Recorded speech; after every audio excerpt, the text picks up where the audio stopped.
Okay, so I have all this soil in my greenhouse right here, and it's kind of heavy. To be honest with you, if I want to break it up, and so what I'm basically going to do is start throwing soil on top of this. I want to get a lot of the rocks out that are underneath the soil, and I was looking for a grade that was simple and easy, or I could at least get the majority of the rocks out. And I found it. I'm going to use actually my push cart and hopefully get through the rest of my soil today with the family. Hope you enjoy. What I'm going to show you today is a very simple thing I did to keep my kids motivated to help get through the process. Today we probably have about 5 or 6 cubic yards of soil I would like to screen with rocks.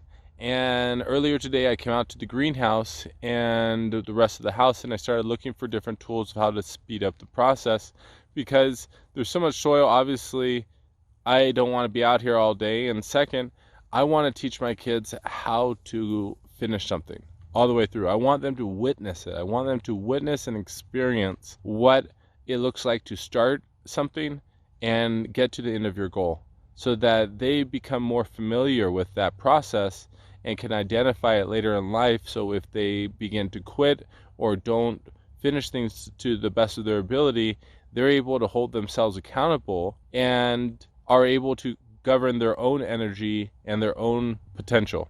So I'm going to explain what I did. Earlier today I came into the greenhouse in the morning and I checked out the soil. I wanted to see what we were working with today, and I also wanted to see if this grade would be enough. And sad to say is that I had a number of rocks actually fall through the grade that were pretty substantial, and I wanted to get this debris off and really just get these larger rocks out of my greenhouse before I put down some nice Pro Mix and before I start gardening, so the soil wasn't so hard as I water, and hopefully I didn't want it to get so compact. Anyways, so I went out, bought a Home Depot one.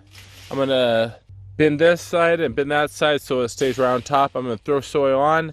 The kids will end up just scraping it with a rake, and one of the other kids will help pull soil out from the bottom and put it back into the area I just pulled out of.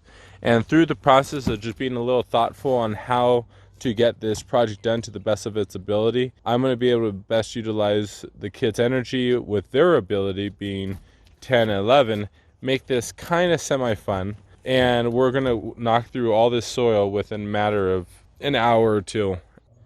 So we've been talking about the mindset of a master grower, and there's so many videos and so many things about how to do specific things, although there's not a lot of discussion about shifting your mindset from a novice just getting a couple seeds, putting in the ground, to being a backyard gardener, to then being an indoor grower, then taking it a little more serious. And instead of just growing things for yourself, you're now growing them for other people, a little more commercialized. Although when you grow it commercialized, it goes into the process of cost of production versus quality. And through this entire process of you being the master grower or the originator or the key entrepreneur, it's about finding a way to stay connected to the roots of the entire situation. Why did people fall in love with your product in the first place? Why did people fall in love with you in the first place? Whatever was happening, staying connected to that reason why, so that as your business scales up, that you don't lose your culture and your core structure and values to your business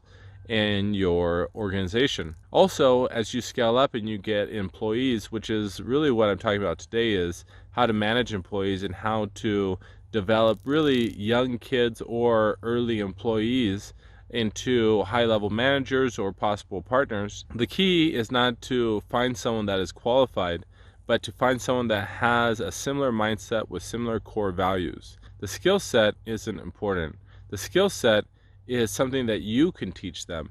And at the end of the day, if you are a master grower and you know how to teach someone, then really, I don't want someone with a bunch of bad habits. I want someone with a healthy mindset that is capable of learning and educating themselves, someone that's not going to quit on me, someone that knows what it looks like to complete a task all the way through to the best of their ability, and how they can judge themselves and hold themselves accountable when I'm not around. Those types of things are absolutely essential to a growing business and to keep the integrity of your business intact. Thanks much. Please give me a thumbs up if you like this video, and have a great grow.